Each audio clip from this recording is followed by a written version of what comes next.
This press conference is being telecast live, and also the live streaming link has been shared with all of you for the benefit of those who are not available in this hall. I would request Honorable Chief Election Commissioner Shri Sunil Arora to kindly make his opening statement, after which the floor would be open to questions. Over to you, sir.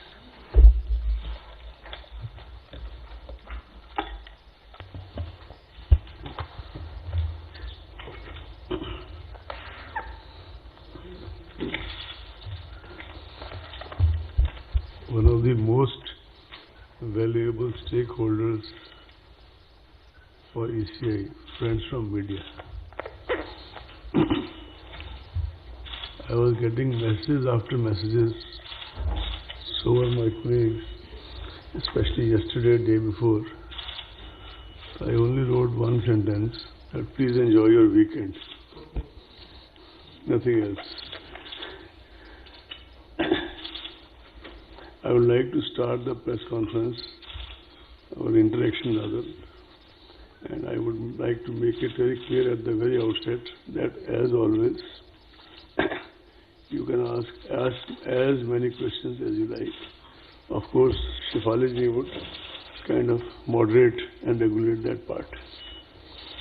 I would like to start this interaction by formally introducing our colleague who has taken over very recently, Rajiv Kumar ji, in the Election Commission.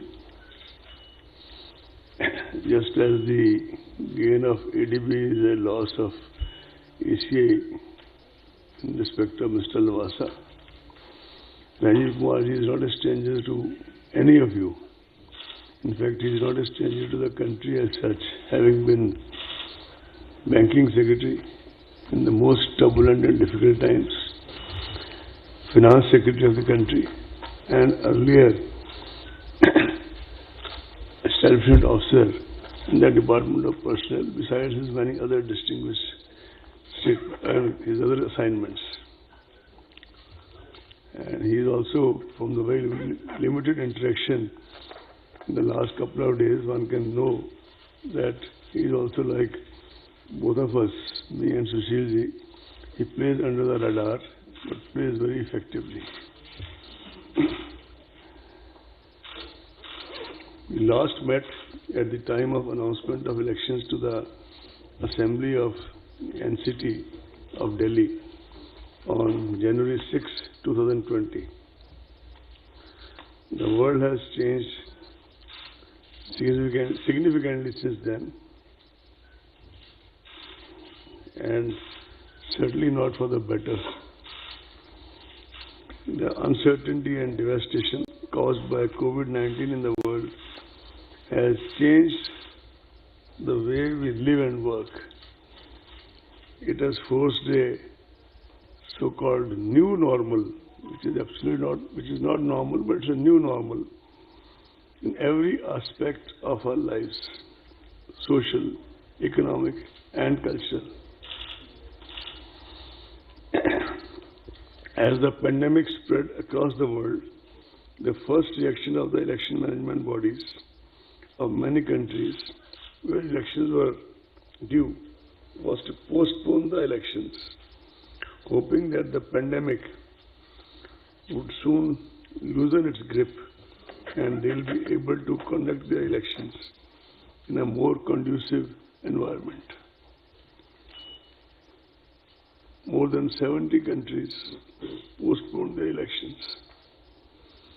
However, as the days and months passed and the COVID does not really show any sign of abating and went on unpredictable curves and trajectories, going up one day, going down, slightly down, and then very up another day, it was realized that some way would have to be found to balance the democratic rights of the citizen, of the electorate, to choose their representatives, while also making a very sincere effort and systematic effort to protect the health and safety of the people. Consequently, many countries hazarded to venture and took the courageous decision to go ahead with the elections in their election schedules, making adjustments and adherence to the new safety norms. ECI treaded safely but firmly and started by conducting elections to 18 seats of Rajya Sabha as well as some MLC elections.